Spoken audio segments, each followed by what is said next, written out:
Olá, amigos, tudo bem? Como vai? Eu sou Antônio Bispo Oliveira e estamos juntos novamente para estudarmos sobre sinais da volta de Cristo.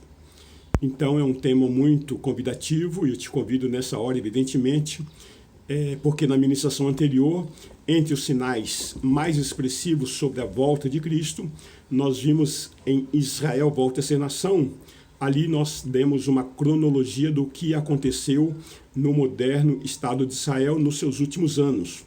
De maneira que agora nós continuaremos dentro de um resumo sistemático em Israel e como que aconteceu esse novo Estado moderno maravilhoso.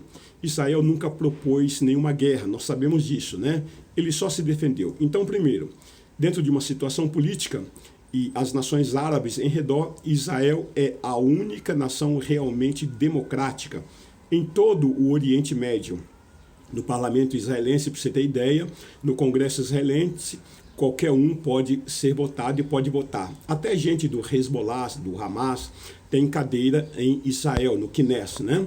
Então, é uma nação que tem todo tipo de etnia. Tem muçulmano, tem cristão, tem armênios, tem árabes, judeus, e eles convivem bem juntos, né? E nenhuma outra nação árabe aos israelenses é permitido viver. São expulsos, perseguidos e muitas vezes até mortos.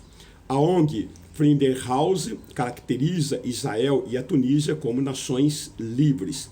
O Líbano, a Turquia, o Kuwait, Marrocos como parcialmente livres. E as demais nações não são livres. A exemplo da Arábia Saudita, do Iêmen. Segundo, o que está acontecendo com as nações árabes? As nações árabes, elas enfrentam lutas domésticas. Os muçulmanos, eles lutam entre si. Sunitas contra xiitas, contra halaunitas, né? Então, existem vários segmentos e eles brigam entre si. A Arábia Saudita é a principal nação sunita e o Irã é a principal nação xiita. Sobre o ISIS, que é o Estado Islâmico, há evidências de que este grupo terrorista tenha sido criado pela Arábia Saudita com apoio americano para conter os avanços dos iranianos. Então, aquela nação realmente é um barril de pólvora. Israel é um oásis no meio daquilo tudo. Porque é uma nação democrática, um povo amigável, um povo receptivo, um povo seguro. Para você ter ideia, podemos andar em Jerusalém a qualquer hora do dia ou da noite. A Turquia trabalha com a agenda de fazer renascer o califado. O Erdogan, recentemente, assumiu os poderes não só do executivo, mas também do judiciário e do legislativo. Ou seja, virou um tirano. O Irã fornece armas para o Hezbollah lutar contra o Estado Islâmico na Síria. Terceiro, Israel busca a paz. Israel sempre está buscando a paz e todos esses anos a mídia mundial, ela como é antissemita, ela não publica isso. Então, você não vê uma televisão do Brasil defendendo Israel. Então, eles são sempre vistos como uma nação que oprime aos mais fracos, né? Então, nesses conflitos entre palestinos, né, que estão ali na faixa de Gaza, sempre os palestinos, eles lançam ali primeiro os foguetes. E o que Israel faz? Ele só se defende, evidentemente, né? E aí eles dizem que eles vão atacar para que os lugares que vão atacar, para que os civis se preparem e saiam da região. Mas o Hezbollah faz questão de que eles fiquem ali para servir de escudos humanos e assim possam mostrar ao mundo. Agora, sabe onde os feridos eles são tratados? Nos hospitais israelenses e de graça. É muito fácil lutar contra um inimigo assim, né? Que primeiro avisa onde vai atacar e depois cuida dos seus oponentes, feridos, né? Diferentemente dos inimigos que fazem túneis para atacar Israel de surpresa, pegando jovens que estão voltando da escola, né? E os judeus que estão voltando das suas festas de celebrações. Os túneis que foram feitos E os 2 meninos judeus ali que foram apanhados, né? Eles foram apanhados e Deus permitiu para revelar aquela trama, né? Sádica dos árabes palestinos, né? E ali eles foram descobertos no dia do Ano Novo. E mais uma vez, sorrateiramente e sem avisar, de maneira covarde, pelas costas, né?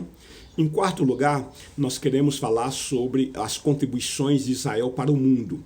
Enquanto as nações vizinhas, elas conspiram para destruir Israel, Israel consegue se defender e ainda tem tempo para investir em pesquisa, trazendo contribuições maravilhosas para o mundo.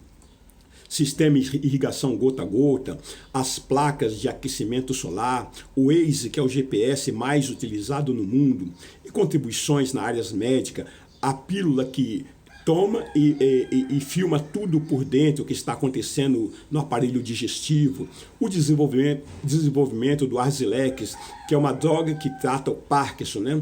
O desenvolvimento do imunomodulador Corb, Parkinson, que é uma droga que trata a esclerose múltipla, hoje já retardado e muito, né?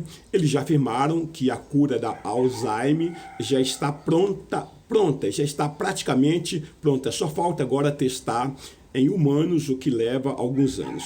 E contribuições gerais, né, também na matemática, na física, na química, na biologia, na robótica, na ótica, na economia, em várias áreas, em todas as áreas.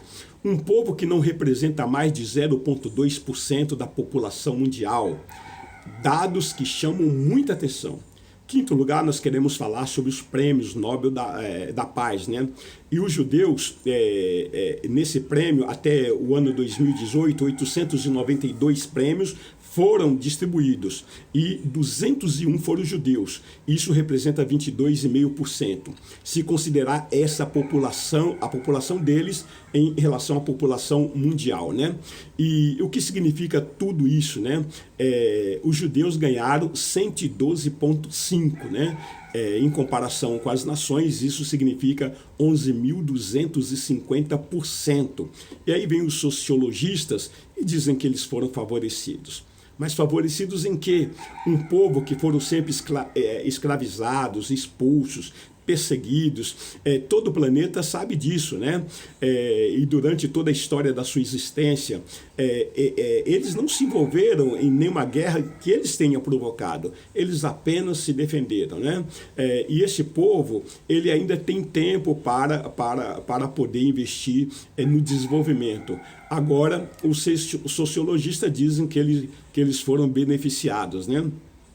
Só para você entender, a bênção de Deus que prometeu o Senhor a Abraão, que seria uma grande nação e teria um grande nome. Aí sim, esta é a maior de todas as evidências. Em sexto lugar, a promessa de Deus, Gênesis capítulo 12, versículos 1 a 3. Ora, disse o Senhor a Abraão, sai da tua terra, da tua parentela, da casa do teu pai, e vai para a terra que te mostrarei.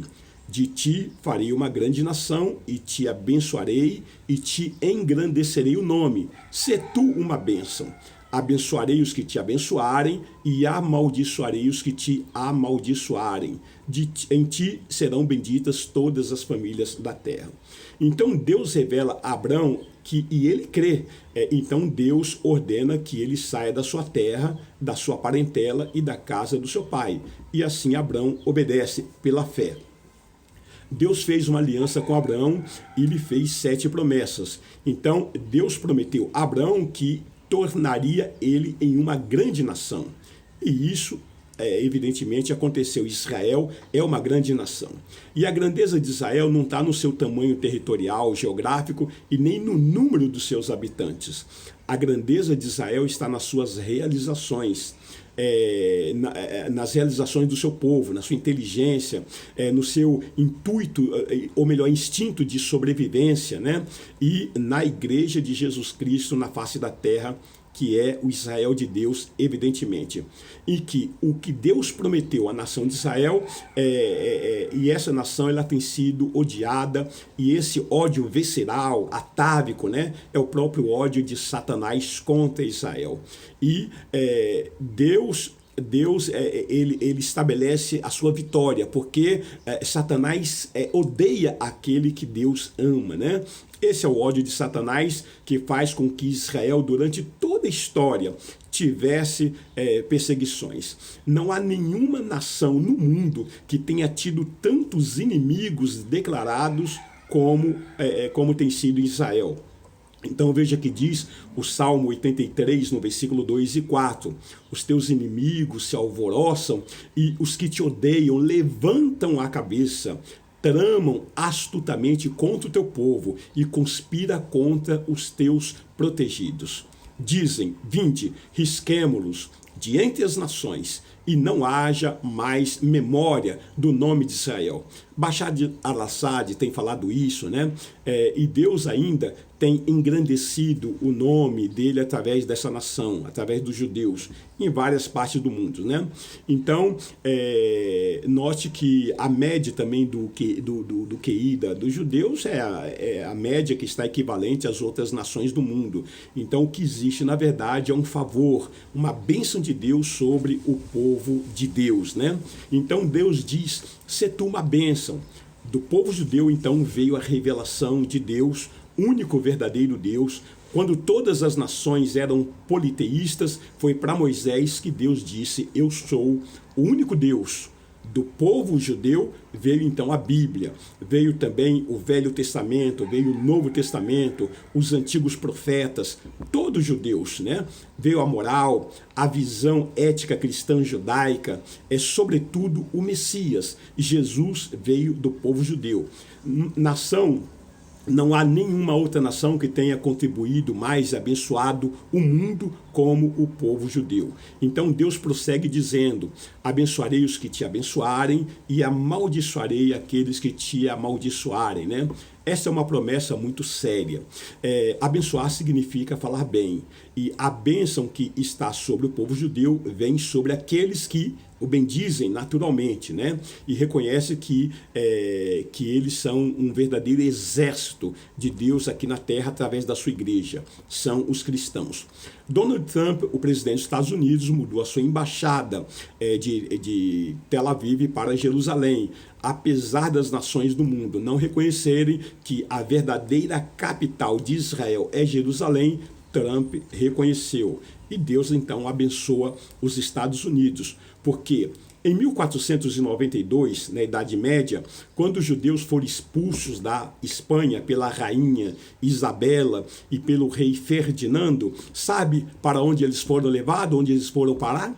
Cristóvão Colombo era judeu e ele desembarcou ali, eles foram até para o Brasil, no Nordeste brasileiro, mas eles foram parar nos Estados Unidos, né? E aí nós vemos uma bênção. Eles foram parar em Nova York e ali essa promessa há mais de 4.000 anos sobre os Estados Unidos que receberam os judeus em uma grande benevolência, né?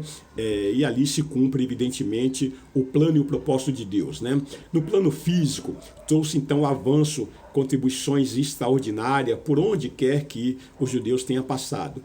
E assim como no campo espiritual também, né? Porque de Israel veio o Messias, veio Jesus Cristo, né? Então, assim, aqueles que são de Abraão, e aqueles que são de Jesus, eles são descendência de Abraão. Então, note, no início, o cristianismo, né? E depois ele veio a se descolar do judaísmo, evidentemente, mas os primeiros cristãos foram judeus. O Espírito Santo, ele veio e caiu sobre os judeus, né? E Deus, novamente, está usando este povo. E ele diz para Abraão que dos descendentes dele seria como areia na praia do mar e as estrelas nos céus. De maneira que a areia fala de descendentes físicos e as estrelas fala de descendentes espirituais. Então, nós somos filhos de Deus. Gálatas 3:29 deixa claro que, e se sois de Cristo, também sois descendentes de Abraão e herdeiros segundo a promessa. Em Romanos, no capítulo 11, versículos 11 até o 15, pergunto, pois, porventura tropeçaram para que crescem? De modo nenhum. Mas pela sua transgressão veio a salvação aos gentios, para pô-los em ciúmes. Ora, se a transgressão deles redundou em riqueza para o mundo e o seu abatimento em riqueza para os gentios, quanto mais a sua plenitude. Dirijo-me a vós outros, que sois gentios, visto, pois, que eu sou apóstolo dos gentios, glorifico o meu ministério, para ver se, de algum modo, posso incitar a emolução do meu povo e salvar alguns deles. Porque, se o fato de terem sido eles rejeitados trouxe reconciliação ao mundo, que será o seu restabelecimento, se não a vida dentre os mortos? Ainda no Salmo 122, nós temos a seguinte palavra: alegrei-me quando me disseram, vamos à casa do Senhor. Pararam os nossos pés junto às tuas portas, ó Jerusalém. Jerusalém, que está constituída como uma cidade compacta, para onde sobem as tribos do Senhor, como convém a Israel, para renderem graças ao nome do Senhor. Lá estão os tronos de justiça, os tronos da casa de Davi. Orai pela paz de Jerusalém. Sejam prósperos os que te amam. Reine em paz dentre dos teus muros e prosperidade aos teus palácios. Por amor dos meus irmãos e amigos, eu peço, haja paz em ti. Por amor da casa do Senhor, nosso Deus, buscai o teu bem. Entendemos, amados, portanto, que este é o maior dos sinais da volta de Jesus Cristo. A figueira floresceu, brotou, se fortaleceu e está espalhando aí as suas folhas pelo mundo. Nós cremos que Deus tem falado de uma forma gloriosa através dessas palavras da sua vida. Nós cremos que você tem sido abençoado através dessas ministrações, e aí vai o nosso apelo, que você passe essas ministrações a outras pessoas. Sim, compartilhe, dê um like nesse vídeo, faça o seu comentário, porque nós já nos tornamos aqui uma congregação. Eu daqui, você daí, e semanalmente nós temos esse encontro, né, para falarmos sobre os sinais da volta de Jesus Cristo. Que o Senhor te abençoe, que o Senhor te guarde, que o Senhor abra o seu esclarecimento, imprima no seu espírito a verdade que só procede dele. Em nome de Jesus Cristo, até a próxima ministração, que o Senhor te abençoe e te guarde. Amém. Graças a Deus.